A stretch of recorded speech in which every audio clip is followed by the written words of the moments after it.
Como não poderia deixar de ser, faz 3 dias, desde segunda-feira, que a notícia ela é basicamente a mesma. Bolsonaro on board. Bolsonaro on board é a notícia. On board, para quem não sabe, é no barco em inglês. No barco em inglês. Nós estamos sem retorno hoje, filhotes? Estamos sem retorno hoje. On board é no barco em inglês. E no barco porque logo depois que, na segunda-feira, a Polícia Federal foi fazer a busca e a apreensão na casa de Angra dos Reis, endereço do Carlos Bolsonaro, começou-se a dizer que a família Bolsonaro fugiu em 2 jet skis.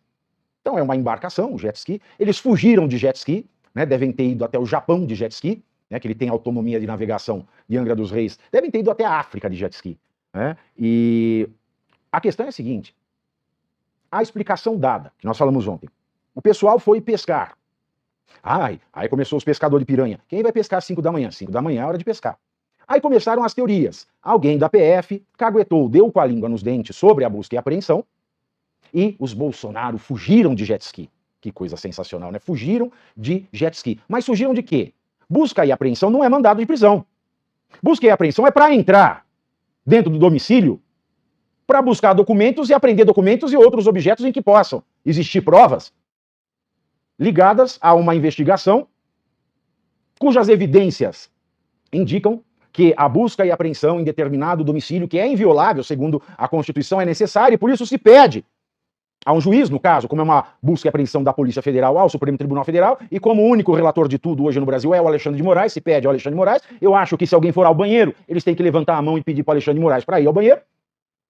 Ele concedeu a busca e apreensão. Só que nessa decisão, nesse despacho, em que ele autorizou a Polícia Federal a fazer a busca e apreensão, o ministro Alexandre de Moraes, ele fundamentou a autorização para esta violação pontual do domicílio de alguém, para buscar e apreender documentos e coisas nas quais podem existir documentos, ele fundamentou de maneira equivocada. Qual foi o equívoco?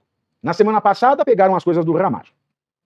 Pegaram as coisas do Ramagem e acharam uma mensagem que a assessora do Carlos mandou para a assessora do Ramagem, que já não era mais diretor-geral da ABIN, para que ele ajudasse em alguma coisa.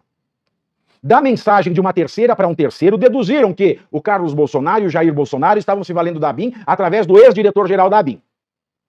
E dessa dedução, desses fortes indícios, porque uma das críticas que se fazia às decisões da Lava Jato era a falta de provas concretas, mas fundamentações baseadas em fortes indícios. Mas aí chega no STF, que criticou a Lava Jato a vida toda, ele não só promove ações que violam inviolabilidades e sigilos constitucionalmente garantidos, como ele o faz de maneira equivocada. Por quê? Na fundamentação, na exposição de motivos, na explicação de por que o Alexandre de Moraes autorizava a Polícia Federal violar a inviolabilidade do domicílio do Carlos Bolsonaro para buscar e apreender documentos e coisas que possam conter documentos, ele diz, conforme mensagem mandada ao então diretor-geral da Polícia, da ABIN, a Agência Brasileira de Inteligência. Mas o fato é que esta mensagem que fundamentou a decisão do Alexandre de Moraes é datada de um tempo em que o Ramagem já não era mais diretor-geral da Agência Brasileira de Inteligência, a ABIN. Razão pela qual existe um erro grosseiro na fundamentação que leva à busca e apreensão no domicílio de Angra dos Reis do Carlos Bolsonaro. E só por isso essa busca e apreensão ela seria nula. Porque até o momento não se viu retificação dessa decisão. Ah, Pavinato, mas a investigação é sigilosa. Não tem como saber da decisão que retifica um equívoco ou um erro grosseiro. Tá, então como é que a gente sabe do anterior? Então como é que a gente sabe de tudo o que acontece? Porque nós vamos fazer aqui um reality. Tem lá os Kardashian nos Estados Unidos, daqui a pouco nós vamos fazer os Bolsonaro versão policial. Mas a busca e apreensão foi feita, o pessoal foi lá, soltaram essa do jet ski. Que problema tem sair de jet ski nenhum? Não é mandado de prisão, então ninguém estava fugindo. A busca e apreensão é para coisas. De maneira que, independentemente de estarem eles dentro da casa ou não, a Polícia Federal lá entrou e buscou e apreendeu coisas. Ah, mas eles fugiram com elementos probatórios. Fugiram com celulares, com computadores, fugiram com torres de celular, fugiram com abajur, fugiram com tudo. Isso é uma dedução irresponsável. Porque se a investigação é para ser sigilosa, ela tem que ser sigilosa. Ah, mas alguém da Polícia Federal contou para os Bolsonaro. Agora é um problema, porque até ontem, tudo que acontecia na Polícia Federal estava sendo contado para as organizações Globo. E o jornal O Globo, através de uma matéria da semana passada, deixou escapar segundo fontes da Polícia Federal. Então, se a Polícia Federal tem cagueta, o problema não é agora que falaram pro Bolsonaro. E a gente nem sabe se isso é verdade. Isso é uma suposição grotesca, que brotou da militância política, porque a Polícia Federal chegou lá para buscar e apreender coisas e não achou as pessoas. Eles queriam o quê? Fazer um espetáculo? Então, ou se preocupa com a falta de profissionalidade, com a prevaricação da Polícia Federal em tudo que ela cagueta para Globo, ou não vai vir agora falar que caguetou para alguém do Bolsonaro. Porque fica feio. Já está feio, muito feio, aliás. Pois bem, então, os Bolsonaro estarem na casa de Angra ou não estarem, tanto faz, quanto tanto se fez. Foram pescar, tá ok. Ah não, eles levaram coisas. Agora a PF apura para saber se eles levaram coisas no jet ski. Mas a PF não tem nada a ver com isso. A PF recebeu mandado de busca e apreensão no endereço, ela foi lá e cumpriu. Não só lá, como no gabinete, em tantos outros endereços. Agora, você deduzir que a pessoa não podia sair de jet ski, isso não está na lei. Até porque o endereço da pessoa que tem contra ela um mandado de busca e apreensão, ela nem sabe do mandado de busca e apreensão. Ah, mas o Bolsonaro sabia. Você está supondo. Ah, não, tem indício forte. A Globo também sabe de tudo. Se não é problema lá, não é problema cá. Ah, mas ele não podia sair de casa. Por que não? Mesmo se o mandado de busca e apreensão, tivesse aviso prévio para quem é domiciliado, para quem reside no endereço em que é dada a busca e apreensão, bastava deixar uma pessoa lá. Bastava deixar um guardinha, na hora que a decisão é dada, na porta da casa e falar, olha, só pode sair e entrar, não pode levar sacola. Mas não é assim que funciona. Não existe isso. Fugiu da busca e apreensão, não é mandado de prisão. Ah, mas eles foram com 2 jet ski, voltou um só. E o Kiko? Aí o Flávio Bolsonaro explicou que o jet ski era de um amigo. Isso é muito fácil de apurar. Um jet ski é um bem que é declarado no patrimônio de uma pessoa. O jet ski não é barato. Quantos jet skis tem os Bolsonaro? Tem um. Só voltou um, tá bom, o outro era emprestado mesmo. Agora, tem 2 jet ski declarados? Porque ninguém pediu até agora para averiguar a declaração de imposto de renda do filho do ministro Benedito Gonçalves. Que apareceu naquele vídeo que ele mesmo fez, como uma espécie de Carmen Miranda da novela da Glória Pérez, lá que tinha lá Inxalá, eu não lembro o nome da novela. O Clone. É o Clone. Olha, meu relógio de 1 milhão, meu tênis. Então temos que parar com tudo padrão. E outra, nós estamos falando aqui de uma busca e apreensão fundamentada com um erro grosseiro do juiz. Ninguém falou até agora de retificar a decisão do Alexandre de Moraes. Porque se retificar essa decisão e tirar o então diretor-geral da Agência Brasileira de Inteligência, da ABIN, o fundamento vai ser insuficiente para contaminar essa busca e apreensão na residência do Carlos Bolsonaro em Angra. Então esses erros anteriores ninguém fala. Ah, mas ele fugiu com documento. Fosse mais esperto. Não foi esperto o suficiente para dar uma decisão com um erro grosseiro? Ou um mero equívoco? Porque talvez tenha sido levado a erro pela Polícia Federal? Que ao invés da Polícia Federal estar preocupada em corrigir o equívoco da decisão que autorizou essa busca e apreensão, agora estão preocupados em saber de quem era o jet ski e talvez vão fazer uma busca e apreensão num jet ski de uma maneira que a lei não permite, tratando de um assunto que a lei sequer sonha em tratar, e daqui a pouco estão indo na casa da mãe, da vizinha, de todo mundo que conhece o dono do jet ski, quem tem 2 jet ski nas redondezas, e vão começar a fazer busca e apreensão em todo mundo. É um absurdo o que está acontecendo nesse país. É um absurdo. E aí agora vão ficar puxando esse acontecimento do jet ski ad eterno, e a gente não sabe onde vai parar com isso. Esta é aqui a grande verdade. Usar jet ski para ocultar prova. Ocultar prova. Ocultação de prova, fraude processual, requer um processo penal específico para que isso seja aprovado, porque a fraude processual, a inovação para fins de prejuízo de investigação ou processo criminal que ainda não tenha começado, é um crime específico. Tem que ter um processo específico para isso. De maneira que ou a gente faz tudo certo, ou a gente não fica apontando erro para o eventual errado, porque a gente tem um grotesco errado na nossa cara. Desliga a tela de cima, tá me dando labirintite, tem 3 eu falando comigo aqui. Tem 3 pavinato aqui na minha cara, eu tô meio com labirintite aqui, tô meio enjoado de ver a minha cara.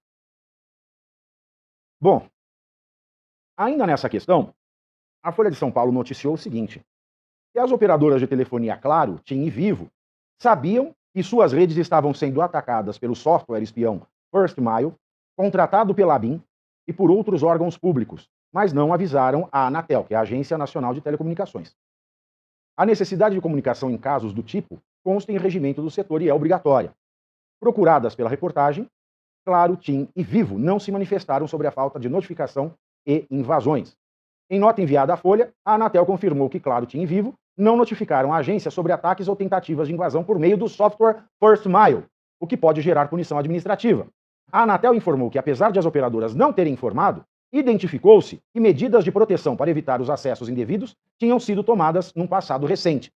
O órgão disse ainda que abriu apuração interna e, entre outras coisas, investiga se as empresas tinham conhecimento das vulnerabilidades sendo exploradas.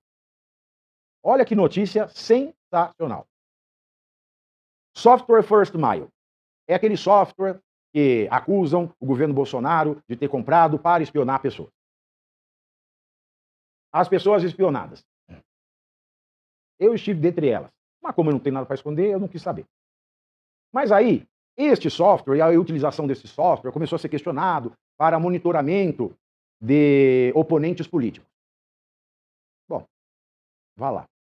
Aí este software começa a ser linkado ao Ramagem, e o Ramagem, quando já não era mais diretor-geral da ABIN, por conta de uma mensagem entre assessoras, a do Carlos Bolsonaro e a dele, pedindo alguma coisa, você presume que o software foi utilizado. E aí agora o que a gente está lendo nesta entrevista é que a TIM, a Claro e a Vivo presumidamente souberam que clientes seus estavam sendo espionados por este software. Mas aí eu pergunto, em primeiro lugar, como é que a reportagem da Folha sabe que a TIM, a Claro e a Vivo sabiam do ataque desse software espião? Porque a Anatel mesmo não sabe.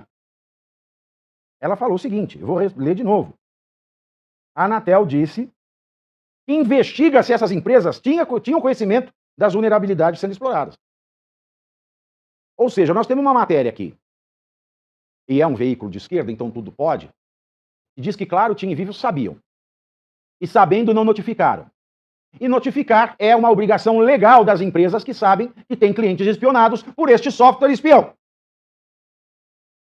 É claro que, se a Folha trouxesse dados que evidenciassem testemunhas, comprovações de que a Claro, a TIM e a Vivo, por serem concessionárias de serviço público, que é o serviço de comunicação e telefonia,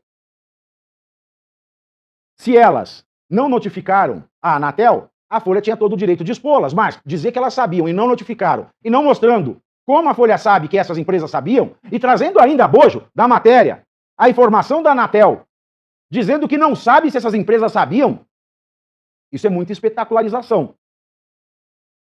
O que leva a crer que todo o resto dessa operação com a ABIN tem mais espetacularização do que fato concreto. Porque vamos colocar aqui as coisas nos seus devidos lugares.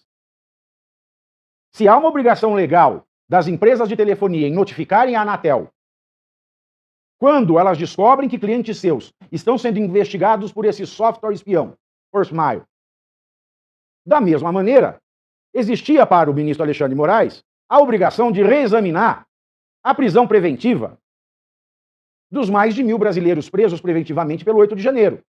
E ele não cumpriu a previsão legal mais de 1.000 vezes. E que pode chegar a mais de 3.000 vezes.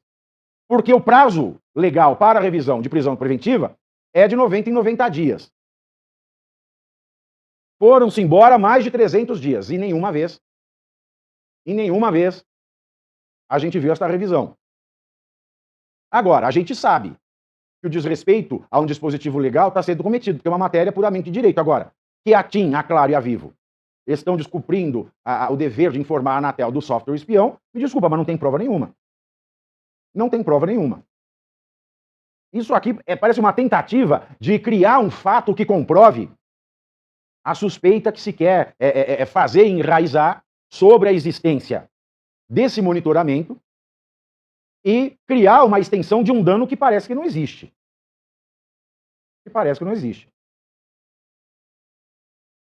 Muito bem. Então esse é o tipo de matéria que a gente vê e a gente fica revoltado, porque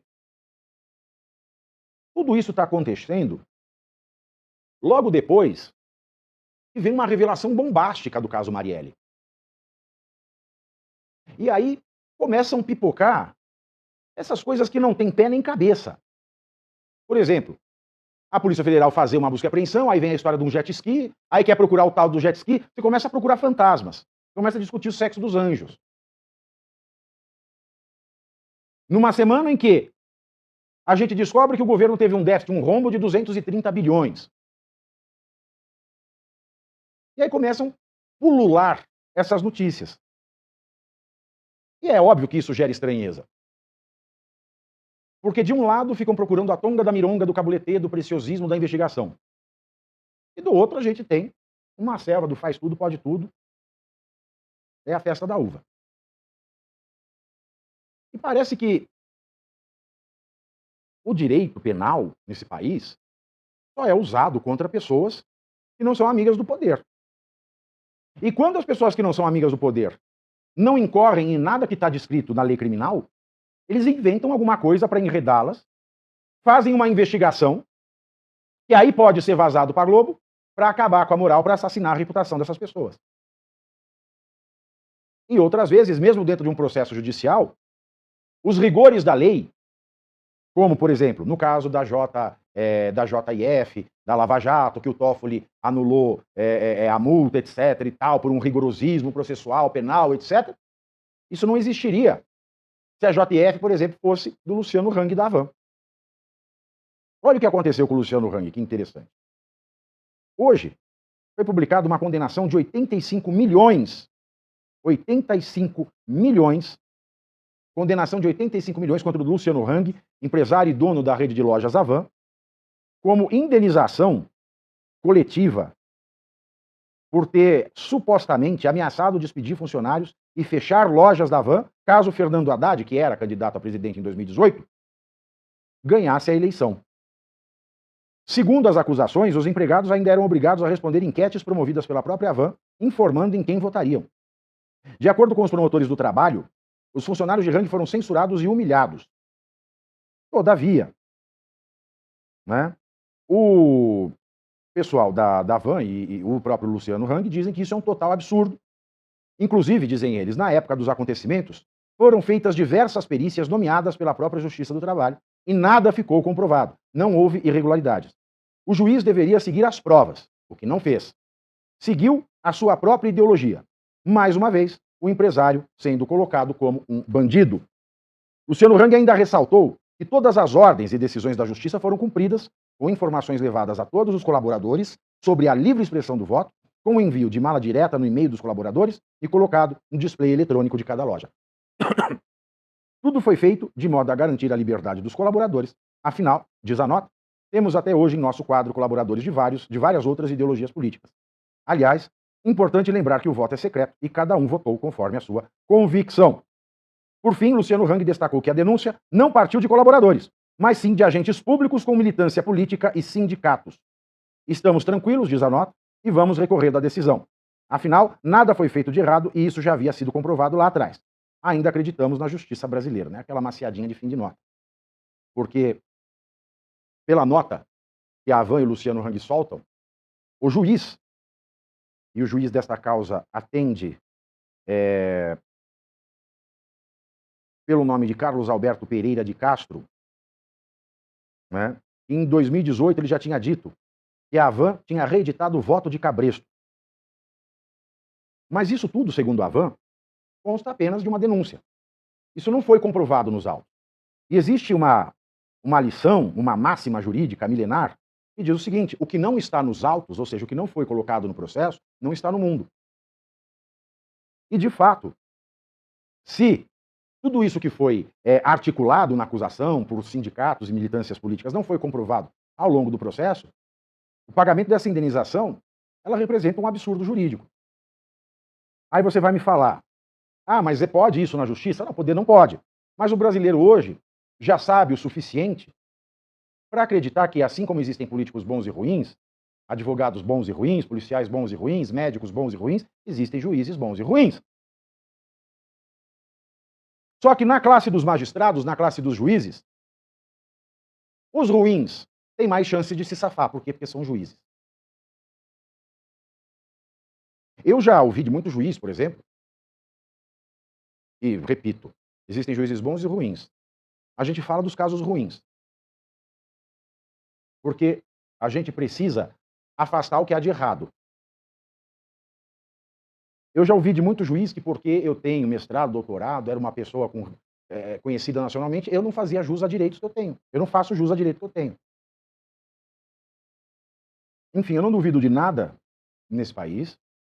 Eu não acredito nem desacredito em nada do que foi mostrado, mas o fato é que a gente vive uma caça, meu dente tá doendo, gente, tá uma merda falar. Uma caça às bruxas descarada contra todos aqueles que têm uma certa relevância na direita. Todo mundo. E é cada vez mais difícil, dada a proporção que isso tomou, dada a falta de disfarce, de vergonha, em que muitas autoridades públicas já chegaram, é cada vez mais difícil você fazer críticas.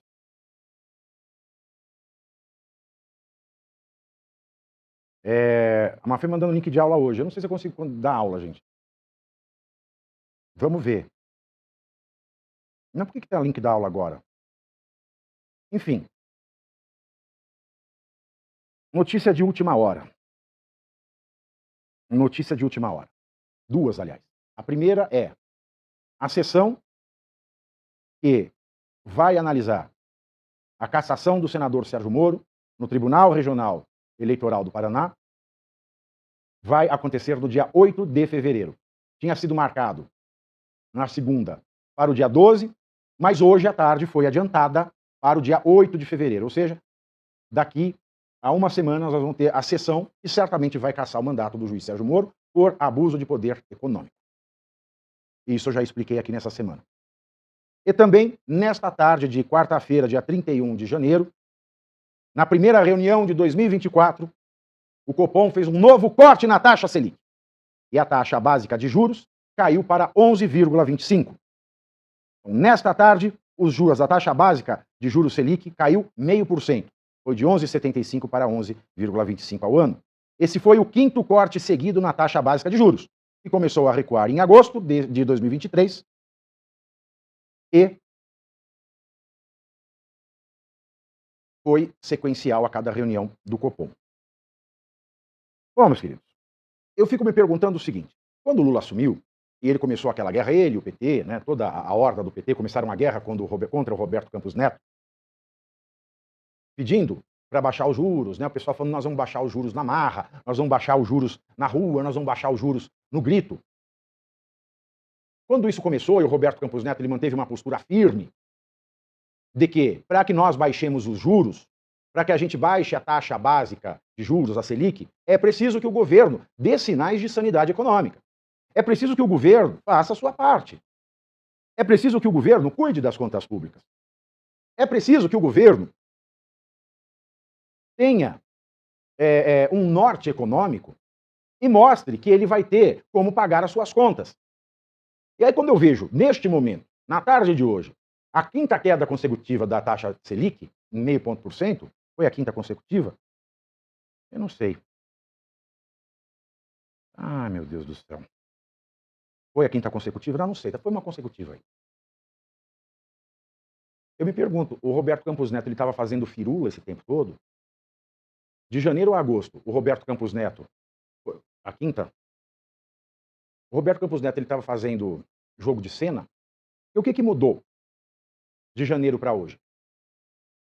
A gente teve o fim do teto de gastos, a aprovação de uma âncora fiscal, que o próprio presidente falou que não vai conseguir cumprir. A gente teve o dobro do déficit de conta pública para esse ano. Ah, Pavinato, o desemprego caiu, foi para 7,4% e a renda média mensal do brasileiro subiu. Tá, mas o custo de vida também subiu. O gás vai ficar mais caro, a gasolina vai ficar mais caro, o diesel vai ficar mais caro.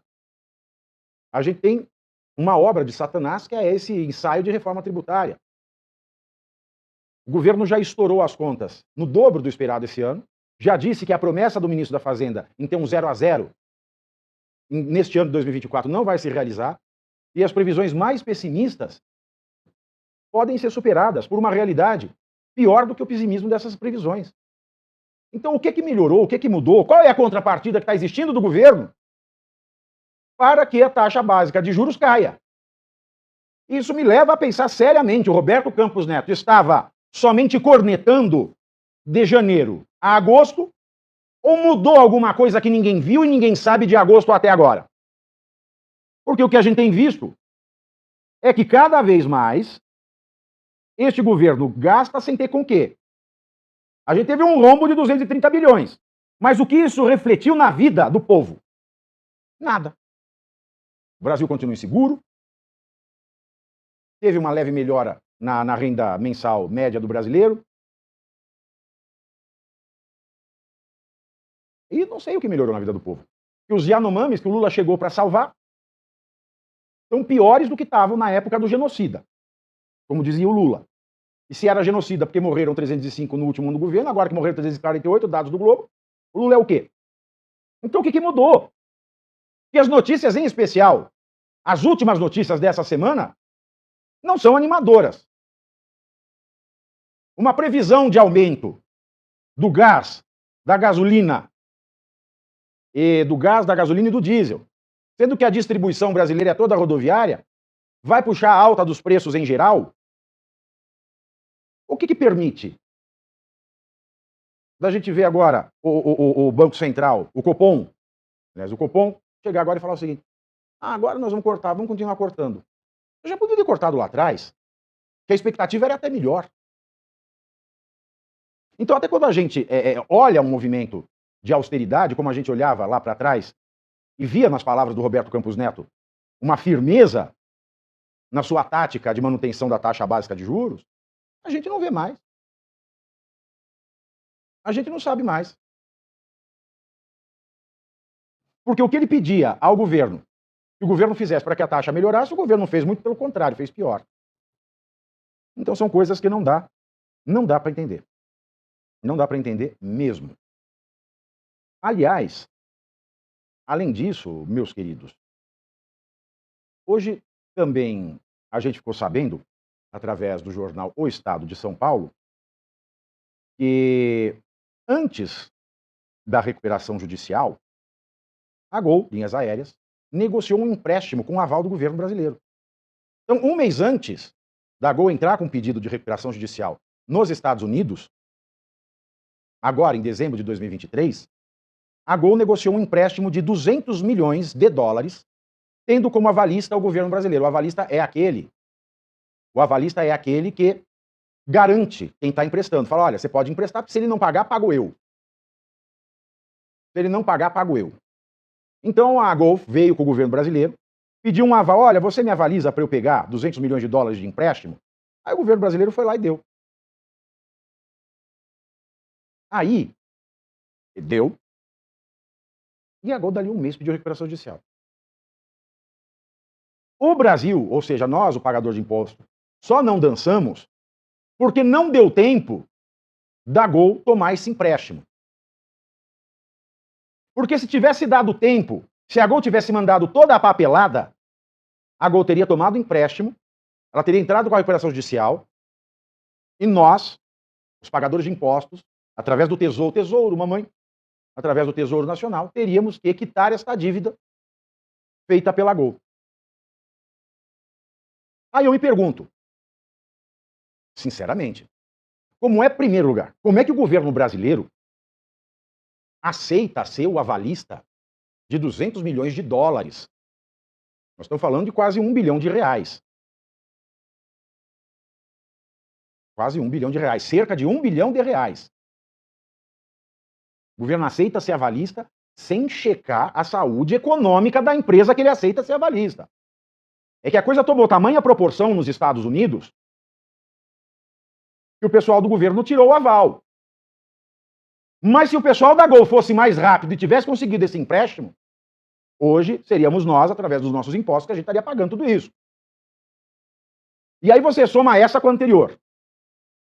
Qual é a responsabilidade desse governo?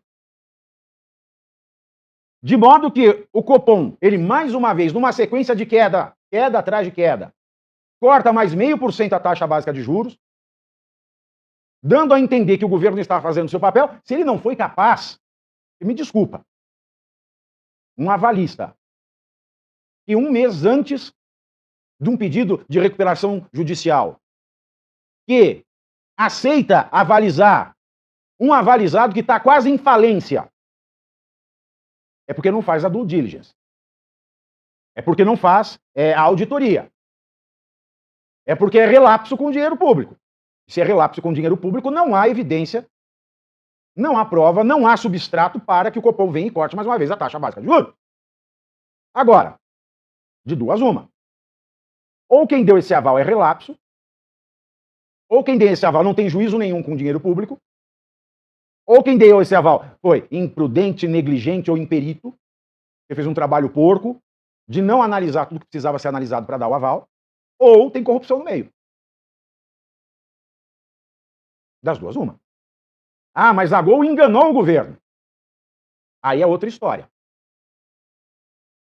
Aí, ao invés do governo simplesmente ter retirado esse aval, ele deveria ingressar contra a empresa dizendo: olha, você tentou me enganar na auditoria.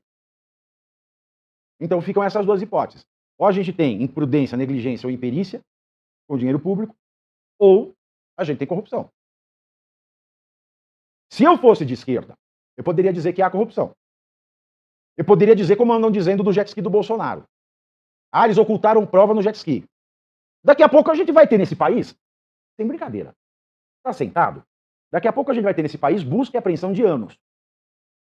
Pra ver se ninguém está escondendo nada no furico. Mas é que o Bolsonaro pode falar. Agora, do governo do PT já não pode. Imagina pensar. Corrupção, o governo foi absolvido de tudo. Não dá. Mas agora, se fosse o Bolsonaro, para falar que ele escondeu a prova no furico. Que ninguém pesca às 5 horas da manhã. Que você tem que ter um jet ski que não está registrado no seu nome. Coisas absurdas que a gente vê. Não, a gente tem que tomar cuidado. A gente tem que ver agentes públicos, autoridades públicas, que quer tenha crise, quer não tenha crise, quer tenha pandemia, quer não tenha pandemia, quer esse país vá à bancarrota, ao colapso financeiro, quer esse país tenha sucesso na economia, agentes públicos que faça chuva ou sol vão receber os seus altos salários todo santo mês. E muitas vezes esses agentes públicos, que no frio ou no quente, na saúde, na doença, na pobreza e na riqueza, esses funcionários públicos que vão receber os seus altos salários todo santo mês, e que, pressupostamente, têm que seguir a lei, e que, pressupostamente, de acordo com a Constituição, não podem discriminar o cidadão, devem servir ao cidadão e não servir-se do cidadão. Esses agentes públicos que, na verdade, se servem do cidadão, porque eles recebem faça chuva ou faça sol. Mas as nossas empresas, se tem uma pandemia, se a empresa não funciona, não tem nenhum cliente ao longo de uma pandemia, a Receita vai lá e vai tributar. Porque a gente precisa pagar o agente público. Nenhum agente público teve desconto nos vencimentos ao longo da pandemia. Mas nossas empresas fecharam ao longo da pandemia. Fecharam de serviço, fecharam de comércio, porque elas continuaram com o seu CNPJ aberto, porque a gente precisa comer no fim da pandemia. A gente precisa continuar a empreender no fim da pandemia. A gente precisa continuar a empregar, ser empregado. Mas, com relação a nós, não há 1 minuto de descanso sequer. 1 minuto de descanso. Nós temos que pagar os impostos. Nós temos que manter esse país rodando e temos que ser sacrificados. Agora, o agente público que deveria nos servir, além de se servir do dinheiro, dos impostos que nós não tínhamos, numa época de lockdown e de medidas totalmente desencontradas, muitas vezes mesmo assim, esses agentes públicos, quando se encontram com o cidadão comum, dão carteirada, abusam da sua autoridade. Esse é o caso, por exemplo, E a gente falava aqui da Gol, que pegou o governo como avalista, a coisa ficou feia nos Estados Unidos, o governo tirou o aval. Mas como é que se dá um aval para uma empresa em estado falimentar? Ou é um sujeito muito estúpido que deu aval por negligência, imprudência e perícia, ou tem corrupção. Mas a gente não pode dizer que tem corrupção. Mais um espectro, os amigos do poder podem chamar o outro de corrupto. O outro não pode suspeitar de corrupção. E eu digo isso por experiência própria, porque um agente público, no meu caso é conhecido, e este caso é que me jogou para esta Sibéria do YouTube. Só que é uma Sibéria.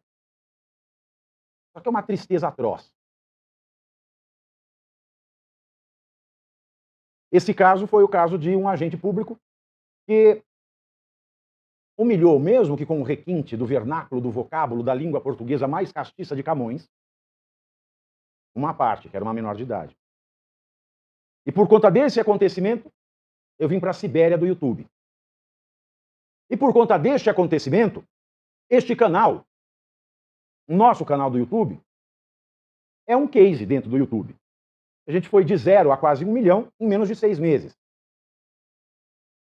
Mas alguém aí se pergunta, quanto é que eu gasto de advogado por conta desta brincadeira? Alguém se pergunta quanto é que eu gasto de advogado? Ah, Pavinato, mas você é advogado. Uma coisa eu sempre falo para os meus amigos advogados, para os meus amigos que estão estudando direito e para os meus alunos. Um advogado não pode advogar em causa própria. Poder ele pode, mas não deve. Ainda mais quando os processos contra ele são intimidatórios. Porque quando a sua emoção está à flor da pele, você não consegue analisar as coisas com frieza. Você não consegue analisar as coisas com acuidade e não consegue tentar reverter um quadro que já é de difícil reversão. Por quê? Porque são autoridades públicas processando você. São autoridades públicas processando você. Então, é uma situação bastante triste. E eu estou nessa situação. Uma notícia que eu achei bastante estranha, também saiu na Folha de São Paulo. Talvez ela não seja tão estranha quanto a notícia da Claro, da TIM e da Vivo terem sabido aquilo que elas não disseram que sabiam, nem foi confirmado por ninguém que elas soubessem. Essa foi a notícia estranha. Mas a outra é o seguinte, prestem atenção, a Prefeitura de São Paulo registrou 118 cancelamentos de desfiles de blocos de carnaval até esta quarta-feira, dia 31. Dificuldade de captar patrocínios e falta de diálogo com a gestão municipal estão entre as principais causas citadas pelos organizadores. Os avisos foram publicados no Diário Oficial desde o fim do ano passado. Na lista de desistências estão blocos que costumam levar uma multidão para as ruas, como Meu Santo é Pop, Domingo Ela Não Vai e Bloco da Preta. Diz, aspas, não conseguimos verba suficiente, mesmo com as festas que organizamos durante o ano. Fecho aspas, diz o fundador do bloco Meu Santo é Pop. No carnaval passado, ele conta que o desfile atraiu 50 mil pessoas no centro de São Paulo. Conversamos com marcas, mas não conseguimos fechar. Blocos LGBT têm mais dificuldade em captar patrocínio. Agora, tudo isso para dizer que o bloco de carnaval, em especial o LGBT, está com dificuldade em obter patrocínio para um evento que eles ganham dinheiro fazendo evento privado o ano inteiro, alegando que não conseguem financiamento privado. Eu duvido, porque um bloco que leva 50 mil pessoas para a rua, tem gente pedindo, pelo amor de Deus, de joelho para patrocinar sozinho. Mas, no sentido de dizer, olha, a gente está com dificuldade de obter patrocínio, então a gente precisa de verba. E não está tendo diálogo com a prefeitura. E isso acontecendo bem num ano eleitoral.